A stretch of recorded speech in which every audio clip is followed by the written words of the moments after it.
चला, जय हिंद मित्रांनो. बऱ्याच दिवसानंतर आपण आज भेटत आहोत. त्याच्यामागचं कारण मी एका एज्युकेशनल एक प्रोजेक्ट हातात घेतला होता. त्या प्रोजेक्टच्या मागे लागलो होतो मी. तो एज्युकेशनलचा प्रोजेक्ट हा फार सुंदर असा विद्यार्थ्यांसाठी मी समर्पित करून आलेलो आहे. कारण मागच्या 5-6 महिन्यापासून मी खूप कमी वेळेस ऑनलाईन ह्या यूट्यूब चॅनलवर आलेलो आहे. परंतु आता याच्या पुढे हा प्रोजेक्ट सबमिट झालेला आहे. सोबत मला आपल्यासाठी गणित, बुद्धिमत्ता किंवा विज्ञान ह्या विषयावर आपल्याला तुमच्यासोबत आता चर्चा करणार आहोत. प्रत्येक व्यक्तीसोबत आणि प्रत्येक विद्यार्थ्यांसोबत बऱ्याच वेळेस माझं बोलणं होत नाहीये. का? कारण की आपण 1 to 1 भेटायला गेलो तो वेळ लागतोय. म्हणून आता याच्यानंतर जे येणारे जे व्हिडिओज असतील ते नॉर्मली गणित, बुद्धिमत्ता आणि विज्ञानवर असतील. ठीक आहे. आता आजचा जो विषय आहे तो विषय आहे विज्ञानचा. आजचा जो विषय आहे विज्ञानचा. विज्ञान का? कारण की बऱ्याच विद्यार्थ्यांना MPSC असेल किंवा UPSC असेल किंवा सरळ सेवा असेल, पोलीस भरती असेल, आर्मी भरती असेल किंवा आता DATET असेल, म्हणजे ह्या गोष्टीला विज्ञान हा जो विषय आहे हा महत्त्वाचा ठरत आहे. त्याच्यामागचं कारण गणित, बुद्धिमत्तेला तर बरेचसे शिक्षक तुम्हाला सपोर्ट करतात, पण विज्ञानला खूप क्वचित असे शिक्षक तुमच्यासाठी आहे. म्हणून या गणपतीच्या काळामध्ये आतला विघ्नहर्ता जो आहे तो विघ्नहर्ता आपलं विघ्नहरण करणारा आहे. म्हणून आपल्याला ह्या काळामध्ये शिकणं गरजेचं आहे. पण एक लक्षात ठेवा, काही आपल्यातलेच बुजगावणे असे असतात की सर मग आता तुम्ही विज्ञान शिकवणार आहात, मग विज्ञान कुठून शिकवणार आहात, कसं शिकवणार आहात, कोणत्या चॅप्टरपासून. तू गप्पच बस. का? कारण की हे प्रश्न तुमच्या मनामध्ये येत असतील, जे अशा खतरनाक बुजगावणे आपल्याकडे असे प्रश्न विचारणारे असतात, ते कधीच अभ्यास करत नाहीत, कधीच नाही. उगा आपल्या गणपतीच्या काळामध्ये ढोल वाजवत फिरतेत आणि प्रश्न विचारत फिरतेत. लक्षात ठेवा, ढोल वाजवणं, गणपती बसवणं हा आपल्या संस्कृतीचा भाग आहे. परंतु आपल्याला त्याचसोबत आपला अभ्यास करणं हे पण आपलं आद्य कर्तव्य हे लक्षात ठेवा. आई वडिलांचं स्वप्न साकार करणं हे आपलं आद्य कर्तव्य हे लक्षात ठेवा. तेव्हा गणपती आपल्याला प्रसन्न होणार आहे. म्हणून आपण जे आता शिकणार आहोत ते विज्ञानाच्या काही गोष्टी आपण शिकणार आहोत. आता काय काय नेमकं आपण भानगड शिकणार आहोत ते पण तुम्हाला मी सांगून देणार आहे या सेशनमध्ये. या सेशनमध्ये आपण चॅप्टर कोणता पुढे चालू करणार आहोत ते पण सांगणार आहे, किंवा MCQs घेणार आहोत का हे पण सांगणार आहोत. त्यासाठी या चॅनलला सर्वात पहिल्यांदा तुम्ही सबस्क्राईब करा. चला पुढे सरका, बघूया आपण नेमकी काय भानगड आहे. या बूस्टर अप एज्युकेअरमध्ये मी उमेश पाटील आपलं सहर्ष स्वागत करत आहे. ठीक आहे. चलो आता पुढे.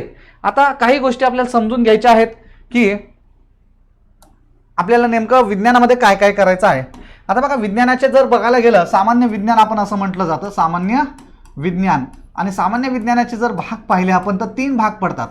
सामान्य विज्ञानाचे किती भाग पडतात? 3 भाग. ठीक आहे. काय? अच्छा, बर. त्याचं म्हणणं आहे, सर मास्तर एकाच लेक्चरमध्ये सगळं सांगून द्या ना. अरे कसं शक्य रे बुजगावण्या? असं शक्य आहे का? एकाच लेक्चरमध्ये सगळं विज्ञान शक्य नाही आहे. हां, नेमकं काय घडणार आहे, काय घेणार हे तुम्हाला मी सांगणार आहे, हे लक्षात असून द्या. ठीक आहे. उगाच आपली टिमकी नका वाजवत जो. थांबा थोडंसं, बघा नेमकी काय भानगड आहे. आता बघा, आपल्याला काही गोष्टी समजून घ्यायच्या आहेत. विज्ञानामध्ये काही गोष्टी समजून घेत असताना आपल्याला काही 3 भाग आहेत विज्ञानाच्या. त्या 3 भागावर सर्वात पहिले चर्चा करणं गरजेचं आहे, जे आपल्याला विचारले जातात. ठीक आहे. पहिला भाग आहे भौतिकशास्त्र, फिजिक्स म्हणतो आपण त्याला. भौतिकशास्त्र त्याला इंग्लिशमध्ये म्हणतात फिजिक्स. त्यानंतर रसायनशास्त्र त्याला केमिस्ट्री म्हणतात. ठीक आहे. Chemistry, not chemistry. अय उलथण्या, केमिस्ट्री नाही. ठीक आहे. केमिस्ट्री लक्षात घ्या. पुढे बायोलॉजी, म्हणजेच त्याला आपण म्हणूया भौतिकशास्त्र, रसायनशास्त्र आणि जीवशास्त्र. ठीक आहे. बायोलॉजी. आता हे 3 विभाग पाहायचे आहेत. ठीक आहे. पण सर्वात आपल्याला सोपा जाणारा विभाग हा बायोलॉजी असतोय. का माहिती आहे का? आपल्या जीवाभावाचा आहे. जीवशास्त्र जीवाभावाचा, म्हणजेच आपल्या शरीराशी, आपल्या जीवाशी, आपल्या वेगवेगळ्या घटकांशी, शरीराच्या यांच्याशी तो संबंधित असतो. म्हणून आपल्याला जीवशास्त्र सोपा आहे असं वाटतं. पण परीक्षेत प्रश्न आला की आपली टायटाय फिश होते. लक्षात घ्या, हे टायटाय फिश होऊ नये म्हणून जीवशास्त्र तर करायचं आहे. कारण जीवशास्त्राला वेटेज जास्त दिलेलं आहे. ह्या रसायनशास्त्र आणि भौतिकशास्त्रापेक्षा परीक्षेमध्ये जीवशास्त्राला वेटेज जास्त दिलेलं आहे. मग ते MPSC असो किंवा तुमची सरळ सेवा असो किंवा तुमची पोलीस भरती, आर्मी भरती, जीवशास्त्राला जास्त वेटेज आहे. आता राहिला प्रश्न, पोरांना पोट्ट्यांना जर विचारलं आपण की भौतिकशास्त्र महत्वाचं आहे, रसायनशास्त्र महत्वाचं का जीवशास्त्र, तर त्यांना काही ढेकळं कळत नाहीत. ठीक आहे, पण एक लक्षात घ्या तुम्ही, आपल्याला लक्षात घ्यायचं आहे की भौतिकशास्त्र महत्वाचं आहे कारण वेटेज जास्त आहे, परंतु त्याचसोबत रसायनशास्त्र आणि जीवशास्त्र हे पण तेवढं महत्वाचं आहे, हे पण लक्षात असून द्या. का? कारण की एक एक मार्क आपल्यासाठी फार महत्वाचा ठरणार आहे, एक एक मार्क. नाही तर प्रत्येक गावात मी पाहतो, प्रत्येक गावामध्ये, ठीक आहे, जेव्हा मी खानदेशात आहे, जळगावचा मी आहे, पण राहतो छत्रपती संभाजीनगरला, पण मी गावाकडे ज्यावेळेस जातो त्यावेळेस प्रत्येक मायबाप खास करून बाप काय म्हणतोय, माझं पोट्ट 1 मार्कानं गेलंय, माझं पोट्ट 1 मार्कानं गेलंय. अरे महाराष्ट्रातल्या सगळ्या बापांचं हेच उदाहरण देऊ शकतो मी, हेच डायलॉग देऊ शकतो की माझं पोट्ट फक्त 1 मार्कानं राहिलेलं आहे. पोलीस भरती असेल, आर्मी भरती असेल किंवा सरळ सेवा असेल, 1 मार्कानं राहिलेलं आहे. का? कारण की हा 1 मार्क फार महत्वाचा ठरतो. त्यामुळे आई वडिलांचं जर स्वप्न जर साकार करायचं असेल तर ह्या 1 मार्कासाठी तुम्हाला रात्रंदिवस झटावं लागेल. जे मायबाप शेतामध्ये रानावनामध्ये काट्या कोचड्यामध्ये ते जातात आणि आपल्यासाठी एक एक मार्क म्हणजे एक एक पैसा जमा करतात आणि ते एक एक मार्क आपल्याला पण जमा करणं हे आपली आद्य कर्तव्य आहे. म्हणून सांगतो मित्रांनो, एक एक मार्क रसायनशास्त्र आणि भौतिकशास्त्रामध्ये पण जाऊ द्यायची गरज नाही. बऱ्याच विद्यार्थ्यांना वाटतं रसायनशास्त्र अवघड आहे. का माहिती आहे का? त्यातले केमिकल फॉर्म्युलेस लक्षात येत नाहीत आपले. या कपाळाना मारून सोडियम क्लोराईड कुणाला माहिती आहे का? अय सांगा बरं, पटकन कमेंट करा बरं. सोडियम क्लोराईड पाहिलंय का कधी? अरे मी सांगतो 50% काय 70%च्या वर पोट्ट्यांना आणि पोट्टींना माहित नाही की सोडियम क्लोराईड काय असतंय. अरे बुजगावण्या, सोडियम क्लोराईड म्हणजे मीठ, घरामध्ये खातात ना ते मीठ. Sodium bicarbonate, sodium carbonate, H2O, म्हणजे ह्या ज्या गोष्टी आहेत आपल्याला माहितीच नाही आहेत, ज्या घरामध्ये दैनंदिन जीवनामध्ये आपल्याला बघायला भेटतात पण आपल्याला माहितच नाही. कारण का? आपण परत तेच करत बसलो ना, वाऱ्या, अभ्यासाच्या वाऱ्या सोडल्या आणि दुसऱ्याच वाऱ्या करत बसलो आपण, हे लक्षात घेऊ द्या. त्यामुळे आपल्याला जे रसायनशास्त्र आहे ते आपल्या दैनंदिन जीवनाशी निगडित आहे, जीवशास्त्र आहे ते पण दैनंदिन जीवनाशी, आणि भौतिकशास्त्र सुद्धा. आता मी तुमच्याशी बोलतो हे भौतिकशास्त्राच्या आधारावर तर आहेच ना. इलेक्ट्रिसिटी कुठून जनरेट होते, मोबाईल काय आहे, मोबाईलमधले इंटरनेट काय आहे, किंवा तुम्ही जर कम्प्युटरवर पाहत असाल कम्प्युटर काय, दिस इज रिलेटेड विथ द भौतिकशास्त्र. म्हणून लक्षात घ्या, भौतिकशास्त्र पण सोपं आहे, रसायनशास्त्र जीवशास्त्र एवढंच आहे. जीवशास्त्राला जीव लावलेला आहे, रसायनशास्त्र आणि भौतिकशास्त्र आपण जीव लावलेला नाहीये. ठीक आहे, आता आपल्याला तो जीव लावायचा आहे. भौतिकशास्त्र आणि रसायनशास्त्र पण फार छान पद्धतीने आपल्याला शिकायचं आहे आणि मी ते शिकवणार आहे. मी सांगणार आहे, टाइम टू टाइम MCQs घेणार आहे. जास्त करून मी जास्त भर कुठं देणार आहे, MCQs वर भर देणार आहे. कन्सेप्च्युअल, आता त्या पुढच्या मुद्द्यावर येणार आहे मी. कन्सेप्च्युअल पार्ट काय असतो? कन्सेप्च्युअल, ज्यावेळेस एखादा विज्ञानाचा कन्सेप्ट आपण किंवा विज्ञान शिकत असू ना, त्यावेळेस 2 गोष्टी असतात. 2 गोष्टी, एक असतो कन्सेप्ट आणि दुसरा असतो काय? थेरॉटिकल, म्हणजे रट्टा मारणे, थेरी. ठीक आहे, थेरी किंवा त्याला फॅक्च्युअल म्हणू आपण. थेरीला काय म्हणूया? फॅक्च्युअल गोष्टी.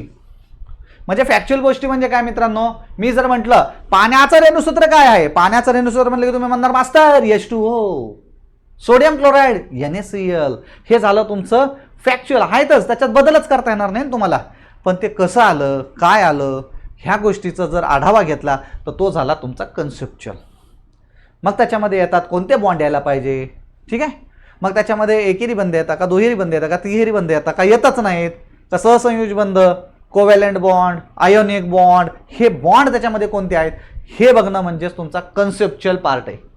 लक्षात यायला लागले. आणि दुसरा पार्ट कोणता आहे? थेरॉटिकल. समजायला लागले? नाही तर आपलं काय चलू द्या मास्तर, आपल्याला विज्ञान किती जरी शिकवलं तरी आपल्याला काही जमतच नाही मास्तर. मग परीक्षेमध्ये खेळतं हे बुजगावणं काय, अक्कड बक्कड बंबे बो 80-90 पुरे सो, काहीच जमत नाही आपल्याला. मग हे न जमण्यासाठी आपल्याला विज्ञान पण चांगल्या पद्धतीने शिकणं आहे. गणित बुद्धिमत्ता तर आपण शिकतोच आहे. ठीक आहे, तर चला हरकत नाही. आज काही मुद्दे घेऊयात आपण. समजा उदाहरणार्थ जसं मी आत्ता बोललो सोडियम क्लोराईड बद्दल, त्याच्याच काही गोष्टी मी तुम्हाला सांगणार आहे ज्या दैनंदिन जीवनामध्ये बघायला भेटतात. ठीक आहे, आता हा एक प्रश्न आला तर त्या प्रश्नावर मी तुमच्याशी चर्चा करणार आहे. प्रश्न काय आहे की मूलद्रव्य एलिमेंट्स हे जे गुणधर्म दाखवतात तेच गुणधर्म 2 मूलद्रव्यांचं संयुग तयार झाल्यानंतर, 2 किंवा 2 पेक्षा मूलद्रव्यांचं संयुग तयार झाल्यानंतर त्या संयुगामध्ये त्यांचे मूलद्रव्यातले जे गुणधर्म होते ते दिसतात का? लक्षात यायला लागले? जे रासायनिक गुणधर्म असतील हे दिसतात का? हा माझा तुम्हाला प्रश्न आहे. सांगा, कमेंट करा, कमेंट करा. हो बरोबर आहे, बरोबर आहे, बरोबर बरोबर बरोबर. रात्रभर शिकवतो भाऊ तुला, रात्रभर शिकवतो. ते म्हणते मास्तर विज्ञान आजच्या आज शिकून टाका ना दिवसभर. पहिलं म्हणतंय लगेच एका तासात शिकवा ना, दुसरं म्हणतंय बाबा सर आजच्या आजच शिकवा ना. रात्रभर शिकवतो तुम्हाला, ठीक आहे, काय प्रॉब्लेम नाही. पण तुम्ही बसा, तुम्ही बसा खरी, मग शिकवतो, ठीक आहे. चला पुढे सरकूया. आत्ता बोललो होतो मी तुम्हाला काय की बाबा मूलद्रव्य. आता सर्वात पहिले आपल्याला हे माहीत असणं गरजेचं आहे, मूलद्रव्यापासून काय बनतं रे दादा? संयुगे. संयुगे. आता काय बुजगानांना माहीतच नसेल मूलद्रव्य काय आहे, संयुगे काय आहे, कशासोबत खातात, काय पितात, काय नाही, हे माहीतच नाही ना. असे खतरनाक बुजगावणे आपल्यापाशी आहेत, पण हरकत नाही आहे, ठीक आहे, हरकत नाही आहे. आता मूलद्रव्य आणि संयुगे कुणी सांगू शकेल का? कमेंट करा बरं, कुणी सांगू शकेल का? हा, एक म्हणते मास्तर तुम्ही येऊन जाऊन बुजगावणं म्हणाला, व्हॉट इज मीन बाय बुजगावणं? हो, व्हॉट इज मीन बाय बुजगावणं? बुजगावणं म्हणजे असं one hand this, one hand this आणि लाईक धिस. बुजगावणं इन द शेतात, पाखरं उडिंग शेतात. बुजगावणं माहित नाही तुला? बुजगावण्या कुठला? ठीक आहे, चलो. मूलद्रव्य आणि संयुगे, मूलद्रव्य आणि संयुगे हे आपल्याला बघायला भेटतंय. आता बघा, मूलद्रव्य जे आणि संयुगे याचे जे गुणधर्म आहेत, प्रश्न काय आहे परीक्षेत विचारलेला आहे 2-3 वेळेस. हा जो गुणधर्म दाखवतो तोच गुणधर्म संयुगे दाखवतात का? दाखवतात का हा प्रश्न आहे. तर उत्तर आहे नाही, दाखवत नाही. गुणधर्म दाखवू शकत नाही किंवा दाखवतच नाहीये. मग उदाहरण काय द्यायचंय? पुन्हा एकदा आपलं तेच, sodium chloride. This is the favourite उदाहरण टू अस. म्हणजे मी एक्सप्लेन करणार आहे तुम्हाला. म्हणजे काय करणार आहे? एक्सप्लेन, ठीक आहे. चलो आता बघा कसं काय नेमकी भानगड. कसं काय नेमकी भानगड? भानगड अशी आहे, याला उचलणार, याला बाजूला ठेवणार आणि मग तुम्हाला सांगणार की कशा पद्धतीने ती भानगड आहे. कलर बदलणार, कलर बदलल्यानंतर हाऊ घेणार. आता बघा, चला पट्ट्यो बघा, देखा कधी कधी माझ्या तोंडातून आहे ना, आता याच्या पुढं, कारण बरेच मी तुम्हाला बोललो ना आता प्रोजेक्ट केलाय मी, एज्युकेशनल प्रोजेक्ट. माझ्या तोंडातून काय आपले खांद्याशी पण शब्द निघू शकतील भाऊ, त्याच्यामुळे लक्षात ठेव भाऊ. मी तुला काय सांगी राहिनो, काय समजाडी राहिनो, ते सगळं एकदम समजाडीले. काय आहे, इतक्या दिवस मी जास्त बोलत नव्हतो, आता बोलायला शिकलो, कारण मला यायला लागली आयराणी. आयराणी खानदेशी, खानदेशीची भाषा आहे ती आयराणी. मले तुले काय करणार, उठी राहना, बटी राहना, काय कर राहना, मारू का तुले, काय शाक करेल शे, हा काय जवान कोठे जाय राहना, कोठे पडी राहना, हे सगळं खानदेशी. तुमले भी शिकाड दिसू भूमी, डोंट वरी, ठीक आहे. चलो अब देखिए, आता यांनी काय सांगितलं, मूलद्रव्य आणि संयुगे. उदाहरणार्थ भाऊ सोडियम आहे आणि क्लोरीन आहे, ठीक आहे. बोर्डवर दिसतंय का मी काय लिहितोय? ठीक आहे, सोडियम आहे आणि क्लोरीन आहे. व्हाईटच घेतो. सोडियमचा गुणधर्म आणि क्लोरीनचा गुणधर्म फक्त समजावून सांगतो. सोडियम आणि क्लोरीन. आता लक्षात घ्या, क्लोरीन हा सोडियम तर हातात धरू शकत नाही. लक्षात यायला लागलंय का? सोडियम हातात धरू शकत नाही आणि क्लोरीन नुसतं खाल्लं तर मनुष्य खतरनाक गेला वरती. लक्षात यायलंय? क्लोरीन हे विषारी आहे. मग सोडियम जर नुसतं उघड्या पद्धतीनं हातात धरू शकत नाही, क्लोरीन खाऊ शकत नाही, हे त्यांचे गुणधर्म. पण ह्याच वेळेस सोडियम आणि क्लोरीनचं संयोग पावतो आणि नवीन एक संयुग तयार करतो, सोडियम क्लोराईड. त्याला आपल्या गावठी भाषेत मीठ म्हणतो रे, आणि हे रोजच्या दैनंदिन जीवनामध्ये आपण खातो की. म्हणजेच काय झालंय, सोडियम आणि क्लोरीन यांचं रिॲक्शन होण्याच्या अगोदर गुणधर्म वेगळे होते. रिॲक्शन झाल्यानंतर सोडियम क्लोराईड बनलं. सोडियम क्लोराईड म्हणजे मीठ, आणि त्या मिठासोबत आपण रोज खेळतो की रे, माय मीठ कमी झालंय, माय मीठ थोडं जास्तच टाक, वरून मीठच पाहिजे, पेरू घेतला त्याच्यावर मीठच पाहिजे, कांदा घेतल्यावर लिंबू पिळ आणि मीठच पाहिजे. भावड्या समजून राहिलं का बुजगावण्या कुठल्या? मीठ रोज खातोयत आपण, मग आपण मरतोयत का? नाही मरत ना. म्हणजेच त्यांचा गुणधर्म बदललाय. कुणाचा? संयुगाचा. याचाच अर्थ याने सोडियम, क्लोरीन आणि हे वेगवेगळे मूलद्रव्य एकत्र झाले म्हणजे पहिले होते तुम्ही काय होते? संटे. लगन झाले, लगन झाल्यानंतर सोडियम क्लोराईड. म्हणजे बघा, शादी से पहले अंगार है अंगार, और शादी के बाद क्या हो गए? भंगार. इसीलिए मैं कहता हूं भैया, गुणधर्म बदल जाते हैं. लग्न असो नाही तर मूलद्रव्य असो, तुमचे गुणधर्म बदलणार. समजायला लागले का? हे बघा, हे बुजगावनं लगे कमेंट करायला, मास्तर तुमचे बदलले का गुणधर्म? अरे भावड्या, मला हे गुणधर्म माहित होते म्हणून तर मी गुणधर्म माझे बदलू दिले नाही ना रे. लक्ष दे आता इकडं. दुसरं उदाहरण, hydrogen H2+O2 it gives H2O. आता बघा, पुन्हा एकदा समजून घ्या हायड्रोजन आणि ऑक्सिजनचे गुणधर्म. ठीक आहे. आता हायड्रोजन हा काय आहे? ज्वलनशील आहे, ज्वलनशील हायड्रोजन. आणि ऑक्सिजन ज्वलनास मदत करतो, ज्वलनास मदत करतो. एखादा जर जाळ लावला तर त्याला ऑक्सिजन जर भेटलं नाही तर विझतो. ऑक्सिजन ज्वलनास मदत करतो, हायड्रोजन ज्वलनशील आहे. हे दोन्ही पण अंगार आहेत, अंगार.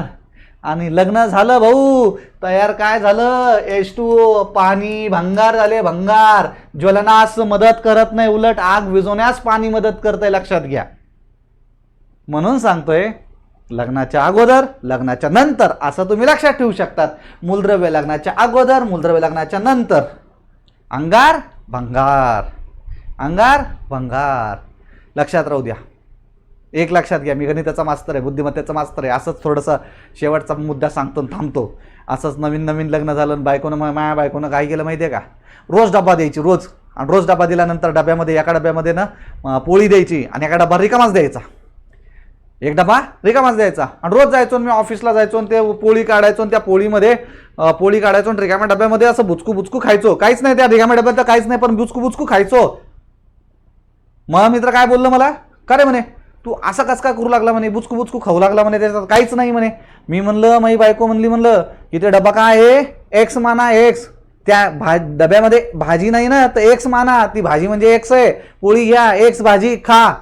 मग मी लय हुशार, पहिला महिना तर समजावून घेतलं, बाबा जाऊ द्या जाऊ द्या जाऊ द्या, आता देईल उद्या देईल. पण 1 तारीख आली आणि मग पगार झाला. आणि पगार झाल्यानंतर मग मी काय केलं, त्यावेळेची गोष्ट, लग्न झाल्याची गोष्ट. मग पगार घेतला, खिशात टाकला, घरी गेलो, तावात मस्तपैकी असं नाचत नाचत. आणि बायकोला म्हणलं हात पुढं कर. बायकोनं हात पुढं केला. म्हणलं हे घे पगार आजची. हात काढला तर पगार काहीच नाही हातावर. बायको म्हणते का हो, पगार कुठे आहे? मी म्हणलं एक्स मान, एक्स. तेव्हापासून माझी बायको मला डब्बा काय, पूर्ण डब्याच्या कॅनीच भरून देते मला. म्हणून गणिताच्या, बुद्धिमत्तेच्या, विज्ञानच्या मास्तरशी डोकं लावायचं नाही.